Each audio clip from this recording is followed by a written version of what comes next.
Hello, my name is Jared Kipe. I'm the founder of Hibou, and we're a gold partner out of the United States in the Pacific Northwest.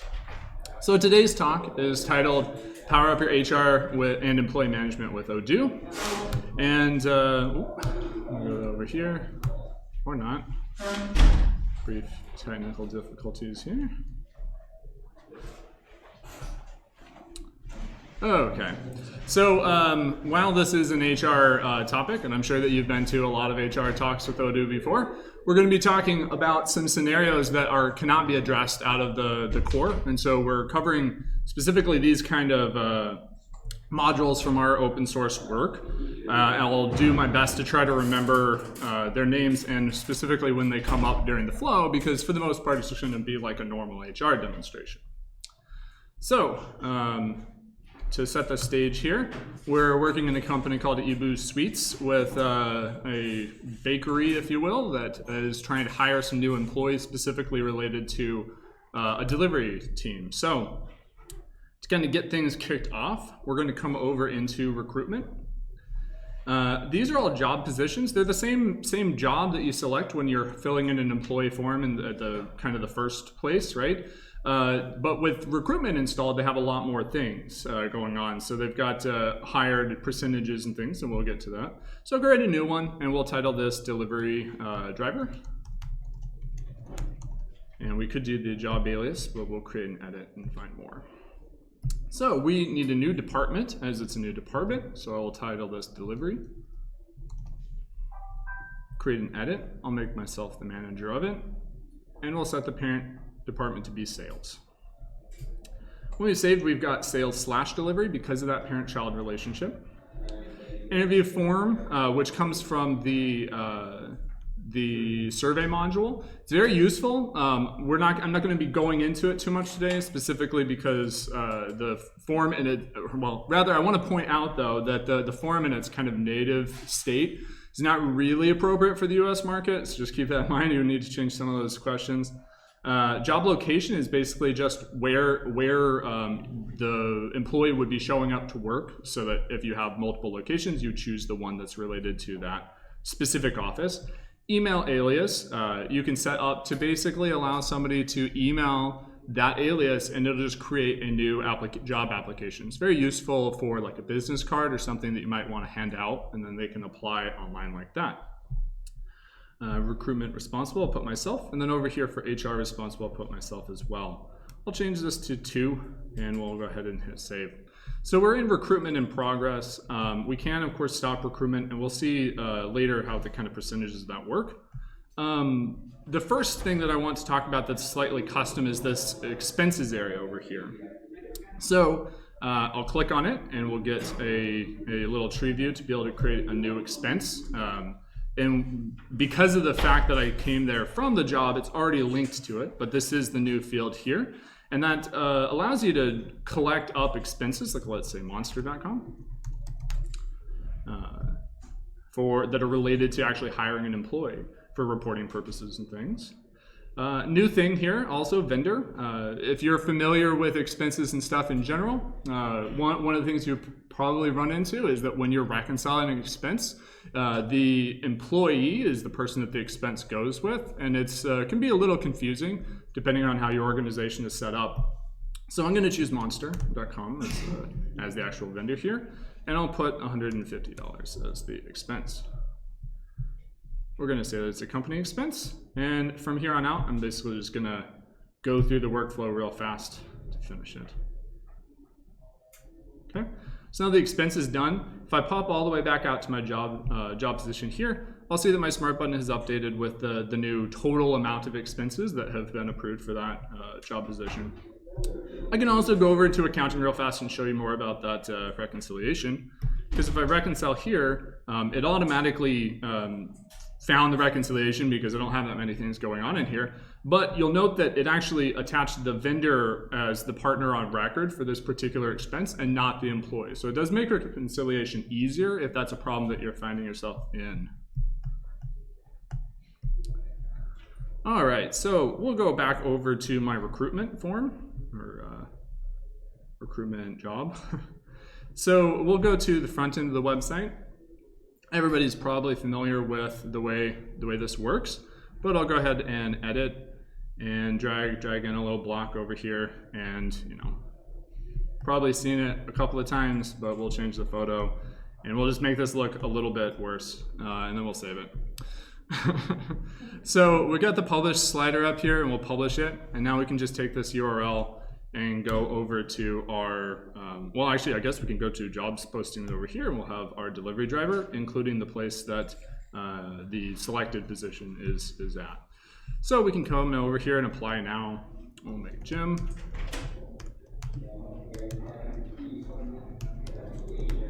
Phone number. And say something like, I'm a driver. So that you can think of this as kind of your cover letter section, and you can, of course, attach a resume. So we'll submit, and we'll come back over here, get back into the back end.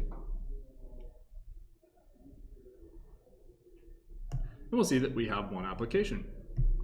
Clicking on that brings up the applications. It's a typical Kanban view, much like project management. So you can have different stages. These are, in fact, there's no stages out of the box. So these are just kind of some ones that I put in. But you kind of, move them through the process and eventually, hire them. So I'm going to come in here and use the Create Employee button. You'll note some of the information from this, including the apply job, department, the phone number and stuff, is actually going to follow right along into the employee that we create. So let's go ahead and edit this employee. We'll give him a photo, and we can put in some public information.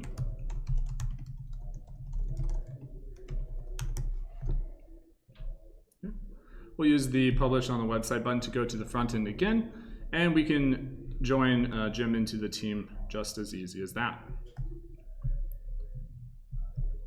Any questions up to this point? All right, it's mostly stock stuff, not hugely surprised. So let's talk about leaves.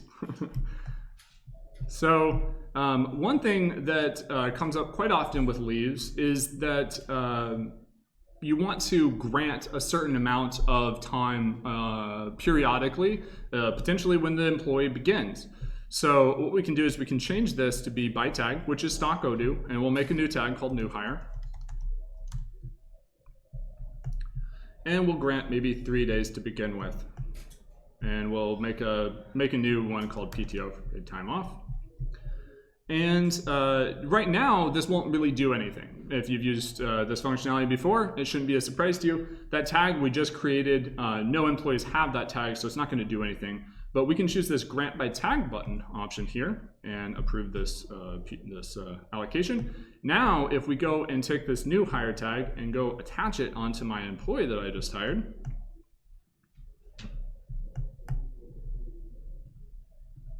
when I save it, Jim will immediately get 3 leaves.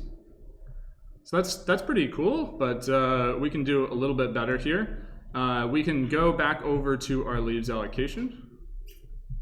And we'll see that what actually happened is that by tag 1 was kind of treated as a template and got copied over to be Jim's kind of situation here. But we can come and add the accrue by pay period instead. So accruing by pay period basically means that every time that you confirm a pay slip, this part of allocation per pay period will be applied. Now, we could have and should have done this when we set up the first allocation, and we still should if we were going to continue to use that tag on new employees.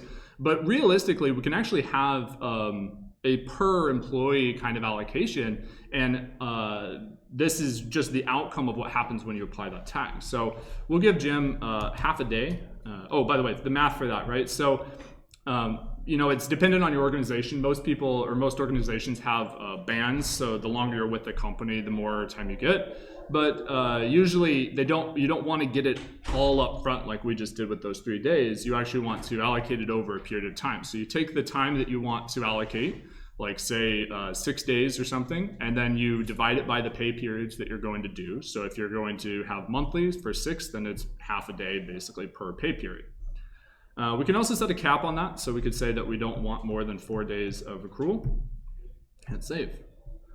So now to actually action that, we'll have to make a payslip. So to be able to do that, I will go and create a employee contract.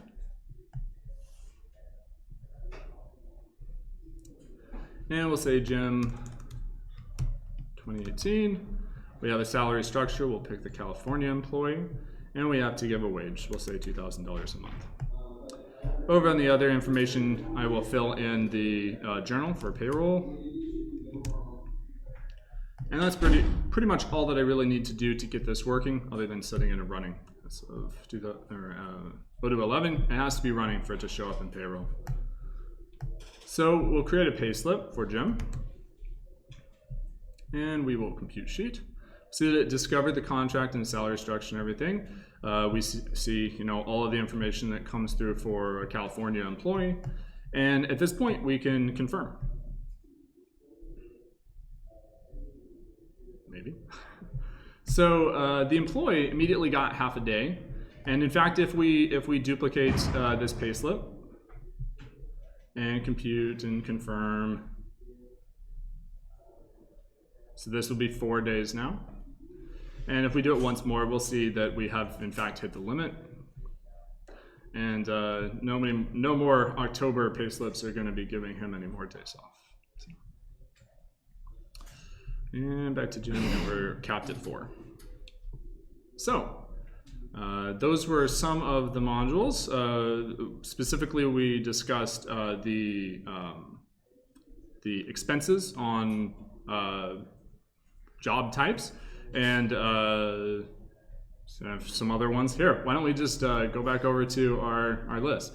So we have covered the HR expense recruitment, the HR expense vendor, we haven't done employee activity, holidays accrual, and let's move on to holidays partial. So basically, if we, in stock Odoo, if we go to take a leave, and I'll go and make one here for Jim, you'll probably be aware of this limitation, which is that if we try to take a day out here, we'll actually, let's get this back on the same day, and we'll clear these times a little bit to make it easier to read. So we'll say 8. And we'll do the same thing over here. And we'll change this from 8 to, say, 12, which will be a 2-hour break, basically, or a 2-hour partial leave. You'll see that it has computed 2 hours and displayed that, and it's actually allowing us to take a partial day. So we're not enforcing what comes out of the box, which is a 1 day per leave request, basically, at minimum, really.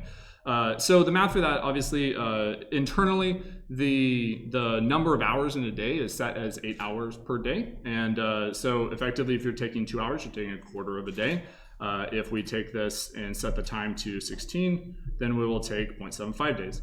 Now, once we get over 1 day, or rather over 8 hours, it's going to fall back to basically the same behavior that we had before. So at this point, if we want more days, we would have to actually go for more days than just 8 hours. So at this point, it's just like stock, but we'll go ahead and take that back down just to do the demo, I guess.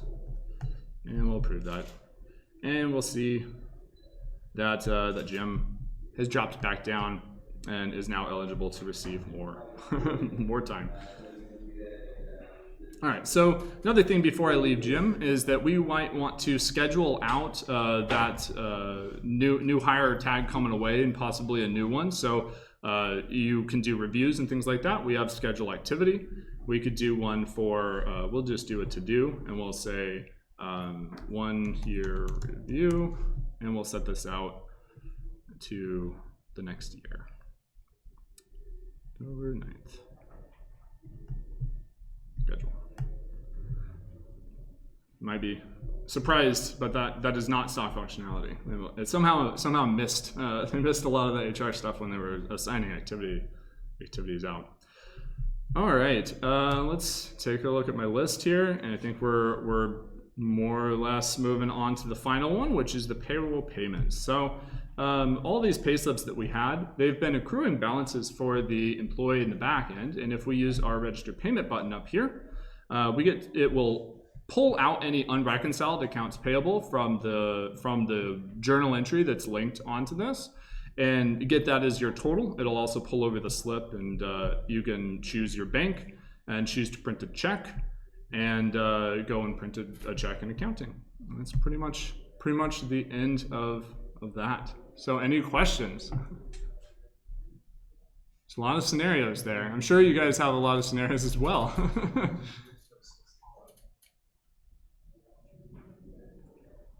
Okay.